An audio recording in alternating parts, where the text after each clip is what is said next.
où sont allés les 7 milliards d'euros? Quelle est la garantie que vous avez aujourd'hui que l'entreprise, ces 4 000 euros-là, elle va les mettre dans le fait? Et surtout, C'est pas parce qu'on pense que dans 5-10 ans, cette génération sera une génération résiliente qu'aujourd'hui, elle n'est pas en souffrance.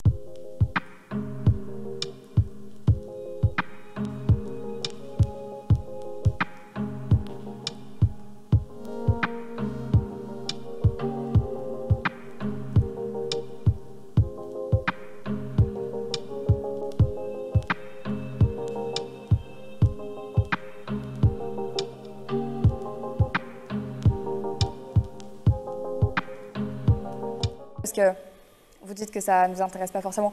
Moi, personnellement, ça m'intéresse et je pense que ça intéresse beaucoup les étudiants. Et je pense que c'est ça aussi qui dérange, c'est ce manque de transparence. Quand l'État dit « on donne tant », oui, mais où ça va concrètement? Qu'est-ce que, dès l'instant où les étudiants ou les jeunes entendent il y a tant qui est mis, ok, super, mais concrètement, jusqu'à ce que ça arrive dans leur vie de tous les jours, qu'est-ce qui se passe? C'est pour ça que j'ai dit tout à l'heure, derrière les chiffres, il y a des mesures concrètes. J'ai donné deux exemples.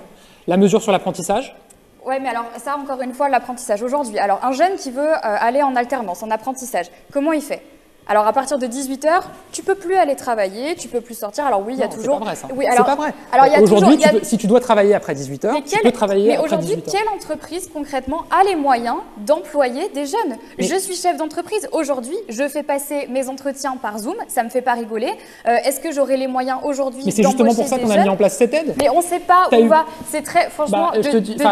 Moi, j'entends un moment ce que tu dis. Enfin, je veux dire, il y a eu 500 000 jeunes en apprentissage en 2020. C'est un record historique. Il n'y a jamais eu autant de jeunes en apprentissage. Mais il y a une différence entre l'apprentissage et ensuite tout ce qui va être alternance, petit boulot que les gens ont envie de faire. Je suis d'accord que c'est pas la même chose. Un petit boulot et un apprentissage, c'est pas la même chose. Mais ça n'est pas la même chose. C'est pas possible en fait. C'est pas la même chose. Pour le coup, c'est pas la même chose. Un petit boulot et un apprentissage, c'est dans le cadre de la formation. Ce que je te dis, c'est que dans les 7 milliards, puisque pour répondre à ta question très concrètement, il y a la mesure sur les apprentis et là, honnêtement, je veux dire, c'est unanimement reconnu que ça a fonctionné. Il y a jamais eu autant de jeunes en apprentissage qu'en 2020. Mais pourquoi? Parce que pour l'entreprise, ça coûte zéro de recruter un apprenti. Pour les gens qui n'ont pas envie de faire un apprentissage. Mais j'y viens, je vais venir aux autres mesures. Il y a la prime. Tu parlais ensuite de jeunes qui cherchent un boulot dans une entreprise.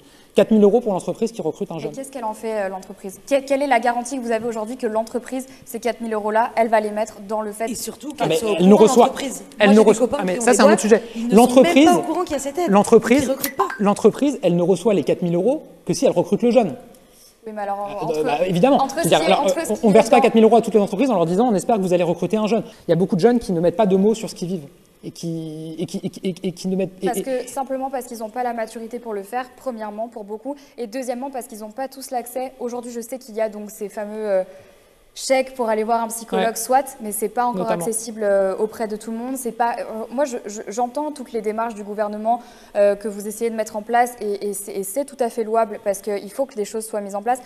Maintenant, malheureusement, elles ne sont pas toutes très faciles d'accès. Beaucoup des étudiants, en tout cas avec lesquels j'ai pu discuter, se plaignent de la difficulté, par exemple, effectivement, d'avoir ces chèques d'aide à la psychologie. Ils se plaignent aussi beaucoup, par exemple, de tout ce qui va être les professeurs, en fait, qui ne répondent pas forcément, qui n'aident pas forcément, qui envoient en fait des PDF et qui les laissent se débrouiller. En fait, je pense que ce qui aujourd'hui fausse vraiment un creux en fait entre vous et puis les étudiants, c'est le fait qu'ils se sentent très abandonnés, qu'ils ne se sentent pas du tout écoutés, qui cherchent de l'aide à droite, à gauche et qu'ils n'en ont pas. C'est pour ça qu'ils ne savent pas mettre un mot sur leur détresse parce qu'ils ne savent même plus quoi penser. Est-ce que c'est de la peur? Est-ce que c'est de l'angoisse? Est-ce que c'est de la dépression? Est-ce que c'est... Aujourd'hui, être ado, c'est déjà dur. Dans ces cas-là, l'important, c'est qu'il y ait des personnes qui puissent leur parler effectivement et qui puissent les aider à mettre des mots là-dessus et les aider à se faire accompagner. En fait, je comprends l'argument de la résilience. C'est pas parce qu'on pense que dans 5-10 ans, cette génération sera une génération résiliente qu'aujourd'hui, elle n'est pas en souffrance. Bien sûr. Donc, moi, ma question, c'est même pas ma question parce qu'en soi, je suis juste porte-parole. Moi, je suis pas journaliste. D'ailleurs, je trouverais ça super que la prochaine fois, il y ait un journaliste qui soit là pour rétorquer parce que c'est pas mon métier. Moi, je viens juste pour poser les questions que ma communauté aimerait mettre en avant. Et concernant ce diplôme en carton, quand on voit les taux de triche, je pense que ça arrange certains, mais ça rassure peu sur le futur en fait, des diplômes. Donc j'espère, et on espère tous, que ces diplômes ne seront effectivement pas des diplômes en carton. Mais je pense qu'en fait, il y a une espèce de grosses incohérences entre pourquoi est-ce qu'on laisse les gens s'entasser dans des magasins, dans le bus, dans le RER, que les lycées sont ouverts, les collèges sont ouverts. Moi, j'ai des petits frères qui sont à l'école et ils vont en classe. Mais par contre, les universités sont fermées, alors que les prépas sont ouvertes.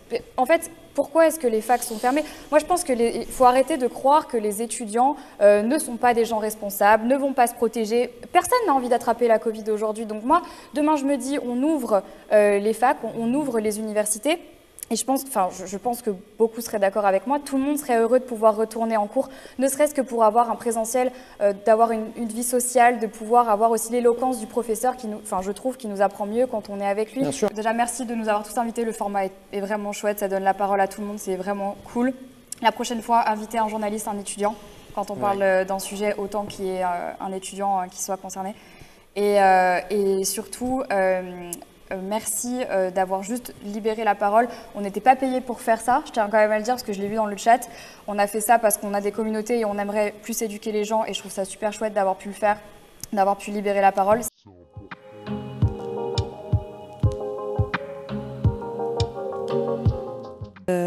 Quand est-ce qu'on va pouvoir en fait faire autre chose que juste aller au supermarché et peut-être aller au musée, franchement? Pourquoi est-ce que les galeries d'art sont ouvertes? C'est-à-dire que acheter de l'art et s'entasser dans des galeries, parce que c'est ce qui se fait, on a le droit, mais consommer la culture pour ce qu'elle est, c'est hyper important. Mais pourquoi est-ce qu'on ne peut pas aller ne serait-ce qu'au musée? C'est pas s'entasser, il y a des protocoles sanitaires. Je suis allée personnellement à une vente d'œuvres d'art il y a 2 semaines, on était serrés comme des sardines. C'est pas normal. Et on a augmenté les contrôles, donc ceux qui font ça... Je me dis, mais pourquoi je peux pas faire ça au Louvre? Pourquoi est-ce que je ne peux plus avoir accès à juste autre chose que de la consommation? Je veux juste avoir de la culture, j'en ai besoin, on en a besoin pour survivre. Évidemment qu'on en a besoin. Remettez-nous les théâtres, remettez-nous les cinés, remettez-nous les musées, juste... quelque chose, même si c'est du cinéma dans la rue, même si c'est des œuvres d'art dans le métro, remettez-nous des choses qui nous permettent de voir quelque chose d'autre que de la consommation, donc du supermarché ou la police. J'en ai marre, je veux voir autre chose. Avec Psy. Moi, c'est la tronche des repas à 1 €. Est-ce que le porte-parole du gouvernement, quand il voit ça, donc 31 ans, c'est ça? J'ai 31 ans. 31 ans. 31 ans, bon, bah, les étudiants, ils ont quelques années d'écart avec toi, ils mangent ça. Non mais je l'ai vu cette photo, Malek. Mais c'est choquant. Je l'ai vu cette photo. Alors, est-ce que je peux proposer quelque chose? Si c'est sur le même sujet, parce que je vais répondre sur ce sujet-là.